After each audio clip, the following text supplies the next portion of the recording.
अपनी आजादी को हम हर किस भुला सकते नहीं, सर कटा सकते हैं लेकिन सर झुका सकते नहीं। जी हाँ, हर भारतीय के लिए 15 अगस्त बहुत मायने रखता है।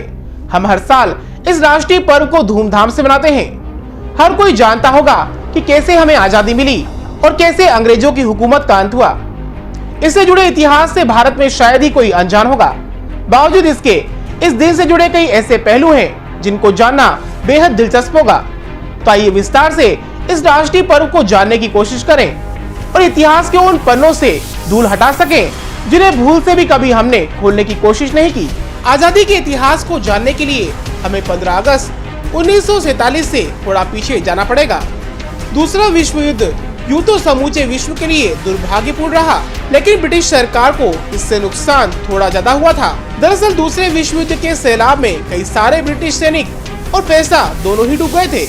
ब्रिटिश एडमिनिस्ट्रेशन ने एक लंबे समय तक तो भारतीयों को रोके रखा था, लेकिन अब हालात बिगड़ते जा रहे थे। भारत के लोग अंग्रेजों की मनमानी को खत्म करने के इरादे में पूरी तरह आ चुके थे। अंग्रेजों के हाथों से भारत एक तरफ से फिसलता जा रहा था।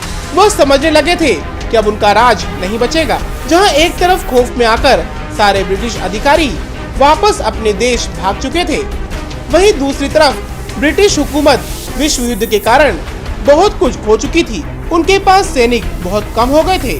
उनके पास इतनी ताकत भी नहीं बची थी कि वो भारत जैसे बड़े देश पर अपना शासन कर पाते। उन्हें इस बात का एहसास हो चुका था कि वह ज्यादा दिनों तक भारत को गुलाम नहीं रख सकेंगे। माना जाता है कि 1946 से ही भारत में हिंदू मुस्लिम के बीच लड़ाइयाँ शुरू हो गई थी। जगह जगह दंगों की शुरुआत होने लगी थी, तो तत्कालीन हुकूमत के खिलाफ आक्रोश बढ़ता ही जा रहा था। अंग्रेजों ने इसे रोकने की खूब कोशिश की, लेकिन विफल रहे। उनका कोई भी दमन काम नहीं कर रहा था। उल्टा भारतीय लोगों में क्रांति का जलवा तेज हो रहा था। अंग्रेजों के खुद के अस्तित्व पर खतरा मंडराने लगा था। ऐसे हालात अंग्रेजों के समझ से परे थे। वो मजबूर हो चुके थे भारत को आजाद करने के लिए। उन्हें इस बात का एहसास हो चुका था कि अब वह भारत में कुछ नहीं कर सकते। इसी बीच देश में बंटवारे की चर्चाएं भी गर्म हो चुकी थी। अंततः अंग्रेजों को अपने घुटने टेकने ही पड़े और उन्होंने भारत को आजाद करने का ऐलान कर दिया। भारत की आजादी का यह फैसला पार्लियामेंट में लिया गया। ब्रिटिश भारत को आजाद करने के लिए तैयार हो गए थे,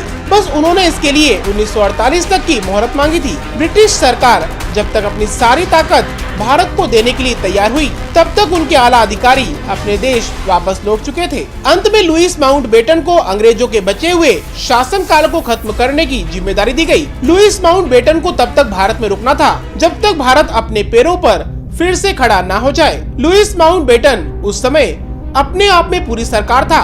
लुईस माउंटबेटन जब भारत आए, उस समय हिंदू मुस्लिम लड़ाई काफी बढ़ चुकी थी और कई लोग रोजाना मारे जा रहे थे। कई लोग बेघर हो रहे थे। भारत की जिम्मेदारी लुईस माउंटबेटन के कंधों पर थी। उनकी जिम्मेदारी थी कि वह इन दंगों को खत्म कराए। लुईस माउंटबेटन ने अपना सारा जोर लगा दिया था इन परिस्थितियों से निपटने के लिए। हालांकि उनके सभी प्रयास असफल रहे। देखते ही देखते भारत गृह युद्ध की आग में जलने लगा। लोग तेजी से एक दूसरे को मारने लगे। स्थिति अब बेकाबू हो चुकी थी। लुईस माउंटबेटन को समझ में नहीं आ रहा था कि वो क्या करे। उसे अपनी जान का खतरा भी महसूस होने लगा था। ऊपर से भारत में चल रहे दंगे बढ़ते ही जा रहे थे। आनंद फानन में माउंटबेटन ने 15 अगस्त 1947 को भारत को आजाद कर दिया। उसे लगा था कि ये खबर दंगों को खत्म कर सकती है, लेकिन उसका ये दांव भी उल्टा पड़ गया।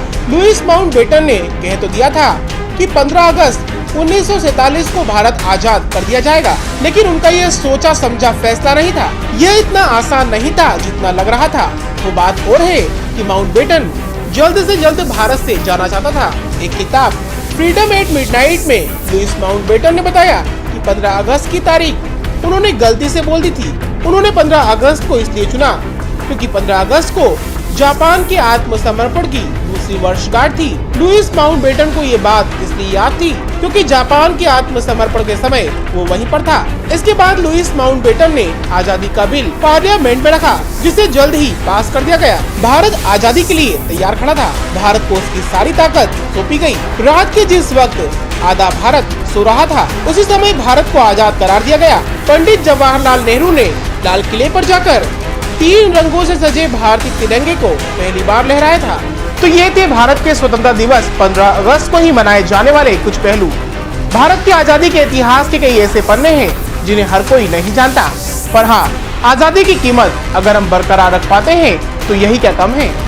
For more information, log on to www.clips.in.